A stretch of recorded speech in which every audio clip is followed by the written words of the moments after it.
Welcome to the SEO.co Search Engine Optimization Podcast. Digital marketing essentials and next-level tactics. From off-site and on-site optimization to persuasive selling and everything in between. You'll learn actionable tips on what it takes to outright and outrank your competition.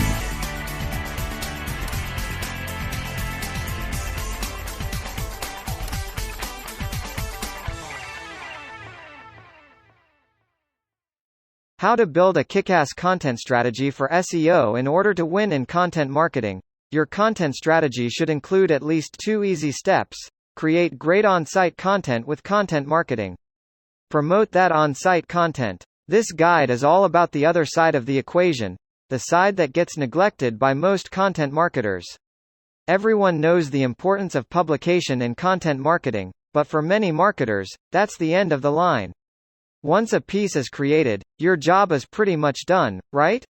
Wrong. In fact, the tactics you use to promote and nurture your published content have just as big of an impact on your overall results as the quality of your content in the first place.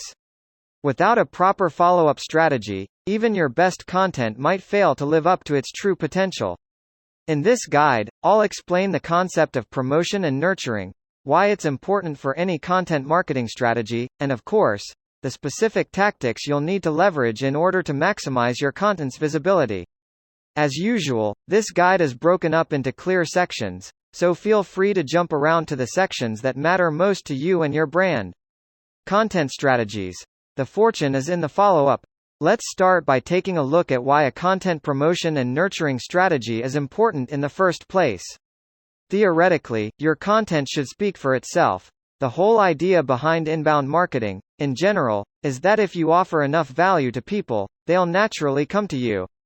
But as you'll see, this isn't exactly the case, especially in today's crowded content market. Content strategy vacuum. When you publish your first post on a blog with no existing readership, no social media following, and no external ties, links, or support, you're essentially publishing content in a vacuum. The vast majority of online users don't go out of their way to track down new content. Instead, they rely on connections that are already established, such as news sources, friends, and social media sites.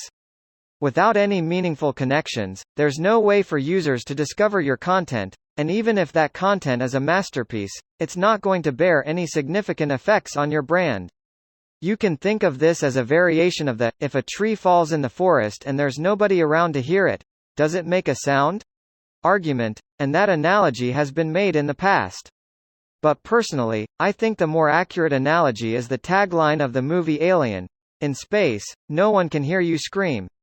In effect, you can scream as loud as you want, produce the best content you want, but it's not going to matter unless you can get that content in front of the right people. The goals of promotion and nurturing. Getting your content seen by more people is a big part of your promotion and nurturing strategy, but that isn't the only goal. There are many benefits to promoting and nurturing your material, which manifests differently depending on what you're promoting and how you're promoting it. Increased visibility. The first benefit is somewhat obvious. When you circulate a piece of content or put it in front of a bigger audience, you're going to get more visibility for that piece. It's why so many brands take to posting their content through social media channels, showcasing their best work to thousands of people. This visibility increase not only makes the brand more approachable to more new people but also funnels more traffic and links to the page on which that content resides. You'll find your promotion also has a compounding effect. As more people see your content and engage with it, it will become even more popular, and may even end up supporting and promoting itself among your new readers and followers. Rejuvenated interest. You can also use content promotion as a way of rejuvenating interest in some of your older posts.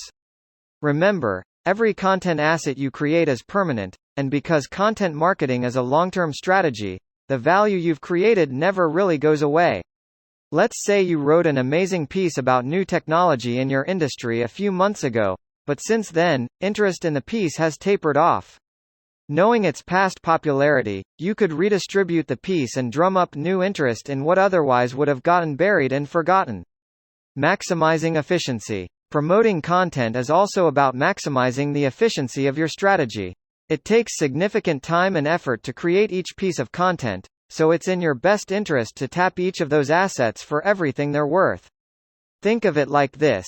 If you're a farmer and you have a certain number of acres of land, it's in your best interest to maximize the yield for each of those acres, regardless of how many you have, or how much you're selling your crops for.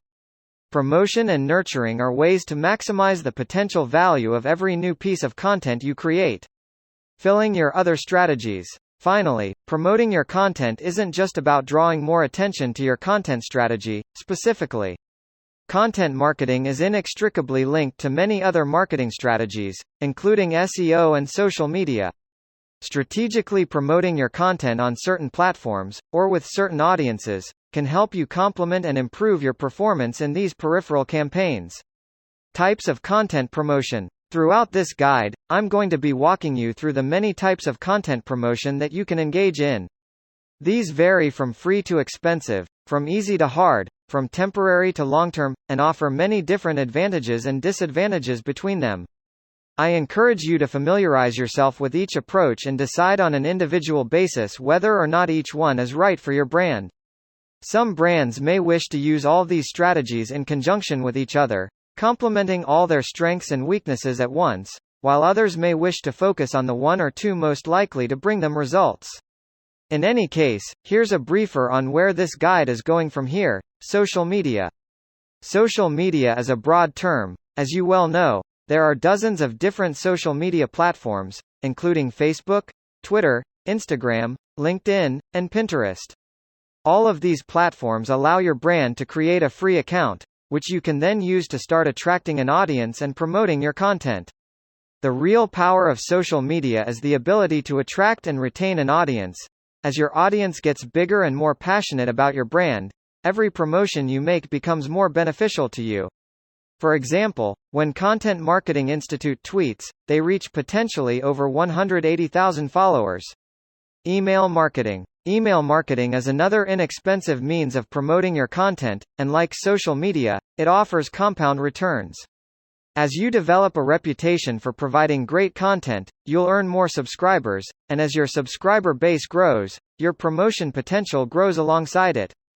You can use email to selectively promote individual pieces of your blog, promote an upcoming webinar or ebook, round up top posts from your on-site or off-site content, and round up the best content from other influencers in your industry, or make exclusive content offers. Influencer marketing. Influencer marketing is a way of harnessing the existing influential power of other authorities in your industry.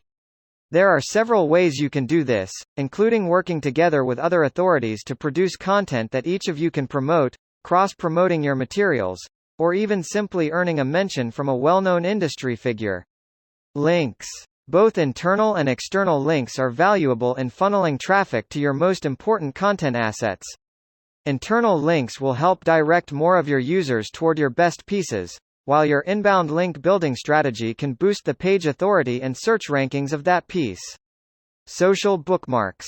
Social bookmarking sites and other content communities were specially designed to find, collect, and showcase content from the far corners of the Internet. Submitting your content here has a potentially high payoff in terms of visibility, but it's not exactly reliable. Paid to advertise. Paid advertising is one of the more direct ways to promote your content.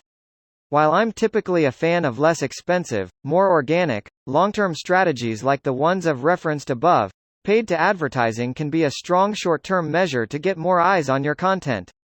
Transformations. Finally, you can transform your content into different mediums, applications, or angles in order to generate new interest in it or help it appeal to a different segment of your target audience. Next up, I'm going to examine what you need to do to get ready for your promotion and nurturing strategy, as you'll need certain elements in place before you can begin making the most of your new content. From there, I'll dig deeper into the details of each of the promotional methods I briefly described above. Setting the stage of your content strategy. Before you get too excited about promoting your content, there are a few structures and elements you'll need to put in place. Why? First, you need to make sure that your content can be promoted effectively. For example, if your links aren't working or if your content isn't loading properly, you could have a major issue. Second, you'll need to make it easy for your content to spread. Think of promotion as igniting a spark. You need plenty of kindling to turn it into a fire. Finally, you'll need to do some research to make sure you're targeting your content correctly in the first place. Ensuring content visibility. Let's start with the easy one, making sure your content is visible. Picking the right content. Not every piece of content you produce is going to be worth the effort of promotion, especially if you're paying for it with paid advertising. For your promotional efforts, you'll want to develop the best, most in-brand content you can. This will maximize its potential reach. But beyond that, you'll want to choose topics that are especially shareable, such as ones that form an emotional bond with your readers, and you'll want to make sure there's some kind of hook, like a clever headline or a strong visual component. On top of that, if you want your post to have an indefinite lifespan, you'll want to choose evergreen topics that won't ever be considered out of date or no longer relevant. Timing considerations. Speaking of timing, you'll want to time your content appropriately. If you're running news-style topics, you'll need to make sure all your promotional efforts are concentrated while the topic itself is still relevant.